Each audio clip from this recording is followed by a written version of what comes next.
made up songs for them. Then it all went wrong. Did you ask her anything else? I said, "Where are the kids?" And what was her response? She said, "They're in the basement." Where are the kids? A simple, horrifying question asked inside a quiet, tree-lined suburban home in Duxbury, Massachusetts. And the response from a mother paralyzed on the driveway below will chill you to your absolute core. She said, "They're in the basement." 3 innocent young souls strangled to death with exercise bands on a cold Tuesday evening. Cora, Dawson, and baby Callan. It drops your stomach through the floor. The corporate media immediately framed this as an unbelievable, unexplainable mystery that nobody could have seen coming. But you know, just like I know, that clean broadcast news scripts never tell you what actually went down behind locked doors. They want you focused strictly on the courtroom drama so you don't ask the bigger questions about the massive institutional machine that pushed this suburban family off the edge. This was a total breakdown from top to bottom. Good student. She was, yeah. And she, at a relatively young age, got her RN and was a nurse at Mass General, correct? Correct. And at Mass General, she was a, they call it L&D, a labor and delivery nurse, is that it? Yeah. She was an elite labor and delivery nurse working night shifts at Mass General Hospital, one of the most prestigious medical institutions in the entire country. She spent years bringing new life into this world, holding newborn babies and comforting terrified young mothers through labor. Her coworkers loved her. She was very dedicated. She did everything. She started reading them books at 3 months. And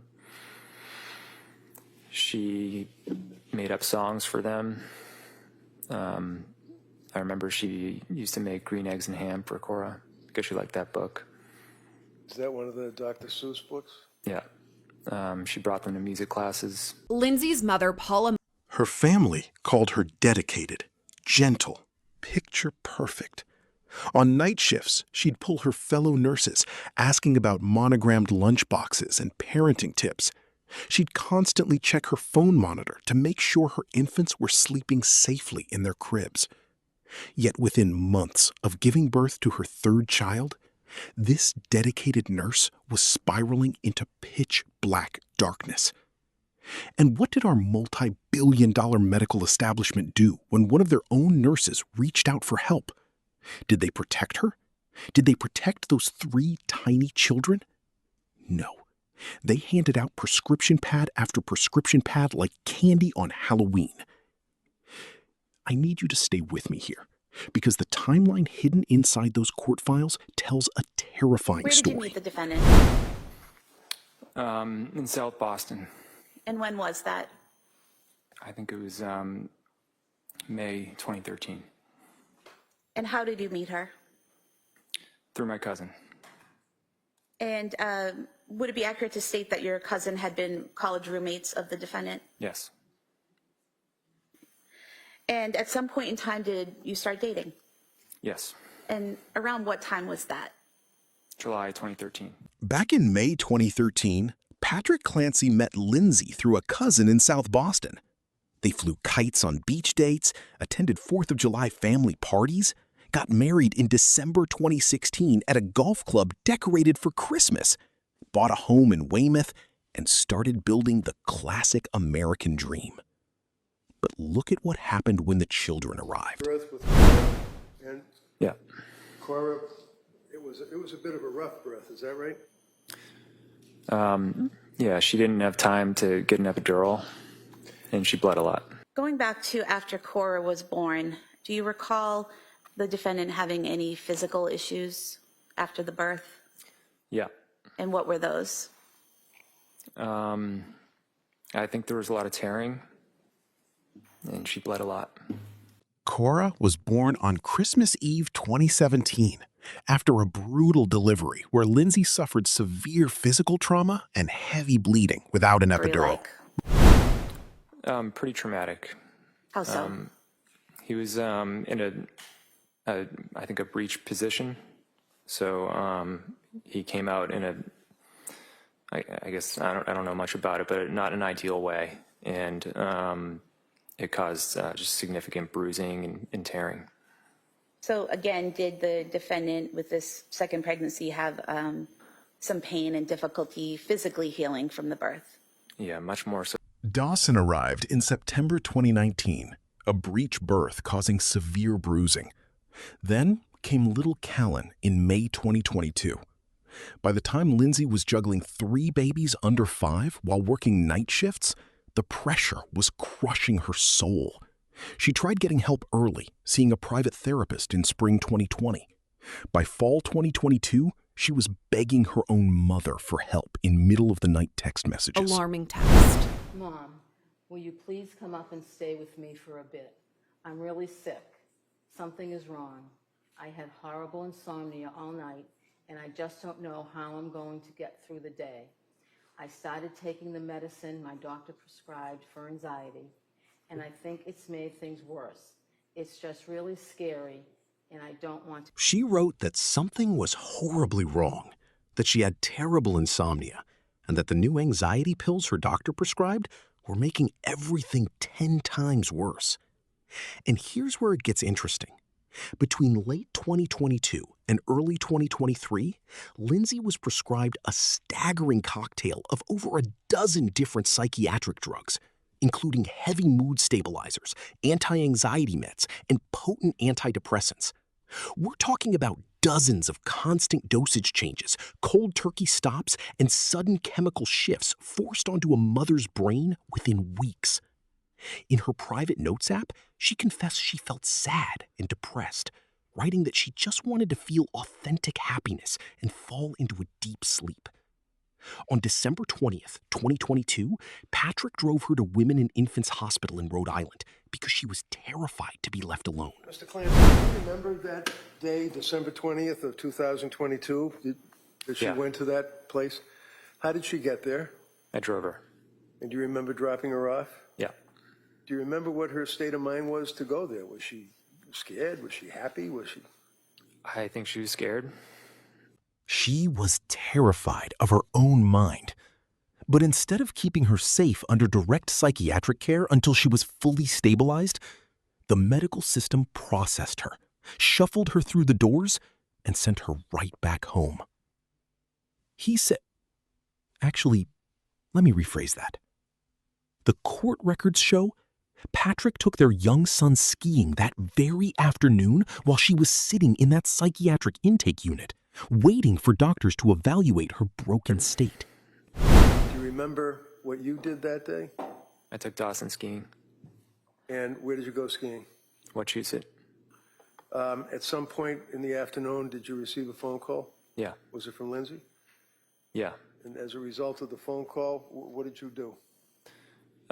She said that you need to come pick me up, and the doctors here want to talk to you, have you come in and talk. And this is the part nobody talks about.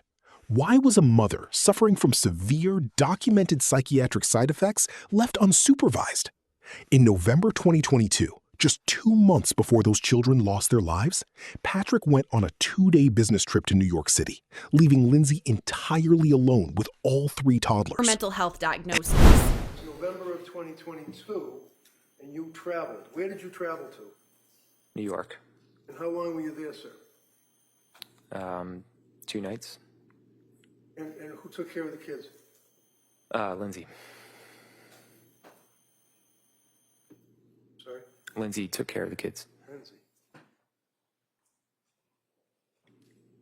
So for 2 days, 2 nights, a month and a week or so before she killed the children, she was home with the kids for 2 days. Is that right? He went out for Sunday brunches with friends. He went on ski trips.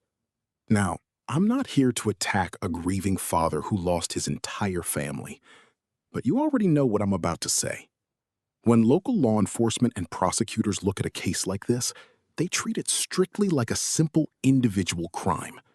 They ignore the giant pharmaceutical companies and multi-billion-dollar hospital networks that profit off over-medicating stressed-out mothers, only to wash their hands when the chemical fallout hits. And the reason for that? Well, you'll see. Now here's the truth that hits right in the chest. I want to pause for just a second and talk to you directly. When I sit here and read through these official police reports, seeing the crayon drawings hanging on that Duxbury kitchen wall and those heartbreaking journal notes, it makes me sick to my stomach. Evidence photos from inside the Clancy's home, showing drawings hanging on the wall, the ABCs, kind of things you'd expect in a home with 3 children. This was the defense's way of showing Lindsay was a good mom. She cared about her kids. And all these photos, by the way, were admitted into evidence. And if you want to take a deeper dive into the entire evidence, It hits way too close to home. I feel a genuine sense of dread looking at how easily a loving family can be shattered when the institutions we're supposed to trust fail so completely. We work hard, pay our taxes, raise our kids with faith and family values, and teach them to trust the healthcare system. But then you look at corporate medicine and federal regulatory agencies, and you see the exact same pattern of protected corporate interests, silenced red flags, and covered up mistakes. Big Pharma makes billions pushing toxic chemical cocktails on struggling American parents. And when things go tragically wrong, corporate news lines up to shield the institutions from any real accountability. They want you debating courtroom legal technicalities on national television, so you don't ask the bigger questions. I don't want you alone. we've reported extensively on the long list of medications that Lindsay was prescribed, took, either tapered off or stopped cold turkey. She also met with multiple mental health experts like Dr. Jennifer Tufts and nurse practitioner Rebecca Gelada. At one point, it got so bad that Lindsay was hospitalized at the Women and Infants Hospital in Rhode Island. Now, this happened back in December of 2022. And Patrick's actions... How many other mothers across America are currently being over-medicated with black box psychiatric drugs while corporate doctors ignore the blatant warning signs? Why does the system protect massive hospital networks and drug manufacturers while ordinary American families are left to pick up the broken pieces? This wasn't an accident. Not an accident at all. It was the direct result of an arrogant, cold-hearted medical system that treats human beings like industrial machinery. On January 24th, 2023, Patrick stepped out of the house for less than 45 minutes to pick up takeout food and medication at CVS. In those brief minutes, the nightmare unfolded in that basement. Lindsay tried to end her own life by jumping from a second-story window, leaving her paralyzed from the waist down. Monumental case. Lindsay, a once bright and loving labor and delivery nurse and mother of 3, is now accused of murdering her young children, strangling them to death with exercise bands. The Commonwealth of Massachusetts alleges that Lindsay's actions were premeditated and calculated, carrying out cold-blooded murder. Her defense, though, disagrees, arguing Lindsay was not of sound mind at the time of the death, so she can't be held criminally responsible. Essentially, the Massachusetts version of the insanity defense. They don't deny. The media calls it a shocking mystery, but awake Americans see the pattern clearly now. When corporate news protects medical cartels and local authorities refuse to investigate systemic drug dangers, the moral foundation of our nation breaks down. They spend billions running distraction campaigns while the real story remains locked away inside sealed hospital vaults. So I'm asking you directly right now, do you believe the system genuinely tried to save these innocent children? Or was this family sacrificed by a profit-driven medical apparatus that overprescribed dangerous chemicals and turned a blind eye? Leave your thoughts in the comments below, because Washington and Big Pharma will never give us an honest answer. But as awake Americans, we must demand justice together.